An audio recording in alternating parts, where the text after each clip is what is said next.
Hello বন্ধুরা, নমস্কার। তোমরা সবাই ভালো আছো তো? আজকের ভিডিওটা একদম শেষ পর্যন্ত দেখবে।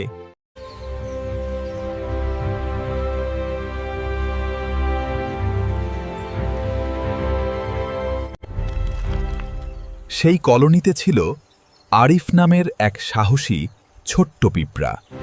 হঠাৎ আকাশ অন্ধকার হয়ে গেল। শুরু হলো ভয়ঙ্কর এক ঝড়। বৃষ্টির পানিতে পুরো কলোনি বিপদের মুখে পড়ে গেল। সবাই ভয় পেয়ে পালাচ্ছিল, কিন্তু আরিফ দাঁড়িয়ে রইল। সে মনোযোগ দিয়ে নিরাপদ একটি পথ খুঁজতে শুরু করল। হঠাৎ একটি বিশাল পাথর তাদের পথ বন্ধ করে দিল। আরিফ সাহস করে মাটি খুঁড়তে শুরু করল, প্রাণপণ চেষ্টা নিয়েও। এক এক করে সবাই সেই ছোট্ট টানেল দিয়ে নিরাপদে বেরিয়ে এলো। শেষে আরিফ হয়ে গেল পুরো কলোনির নায়ক। ছোট হলেও সে ছিল সত্যিকারের বীর। ঝড় থেমে গেছে, মন জঙ্গলে আবার ধীরে ধীরে শান্তি ফিরে আসছে। কিন্তু শান্তির মাঝেও নতুন এক বিপদের আভাস দেখা দিল। আরিফ লক্ষ্য করল, মাটির নিচে কিছু অস্বাভাবিক হচ্ছে। হঠাৎ মাটির নিচে বড় ফাটল দেখা দিল।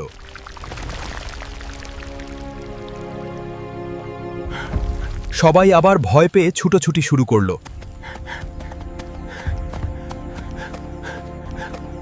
কিন্তু আরিফ আবার সামনে এগিয়ে এলো। ও নেতৃত্ব নিল সে। সে দ্রুত সবাইকে নিয়ে একটি নিরাপদ পরিকল্পনা তৈরি করল। সবাই মিলে নতুন একটি নিরাপদ টানেল খুঁড়তে শুরু করল। হঠাৎ টানেল ভেঙে পড়ার উপক্রম হল।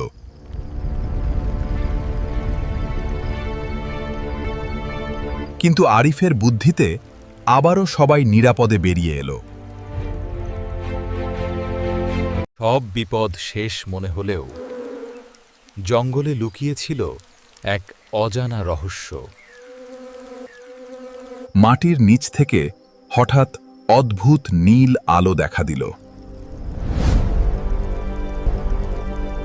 আরিফ সাহস করে সেই অন্ধকারের দিকে এগিয়ে গেল। সে আবিষ্কার করল বিশাল এক লুকানো গুহা। গুহার দেওয়ালে ছিল পুরনো এক সভ্যতার চিহ্ন। কিন্তু সেই গুহার ভেতরেও লুকিয়ে ছিল বিপদের ইঙ্গিত। আরিফ ঠিক করল, সত্যটা তাকে জানতেই হবে। হঠাৎ খুলে গেল এক রহস্যময় দরজা। তার সামনে প্রকাশ পেল এক হারিয়ে যাওয়া জগৎ। কিন্তু সামনে ছিল আরও বড় এক বিপদ, যা সবকিছু বদলে দিতে পারে।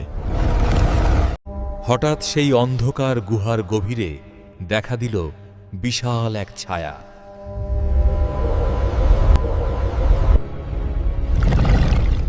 এটা ছিল এক ভয়ঙ্কর ভূগর্ভস্থ দানব। সবাই ভয়ে কাঁপতে লাগল। আবারও শুরু হলো আতঙ্ক। কিন্তু আরিফ পিছিয়ে গেল না। সে সামনে দাঁড়িয়ে গেল। সে দ্রুত সবাই নিয়ে শেষ মুহূর্তের পরিকল্পনা করল। সবাই একসাথে দানবের উপর আক্রমণ শুরু করল। দানব আরও শক্তিশালী হয়ে উঠল। পুরো গুহা কাঁপতে লাগল। তখন আরিফ দিল শেষ চাল।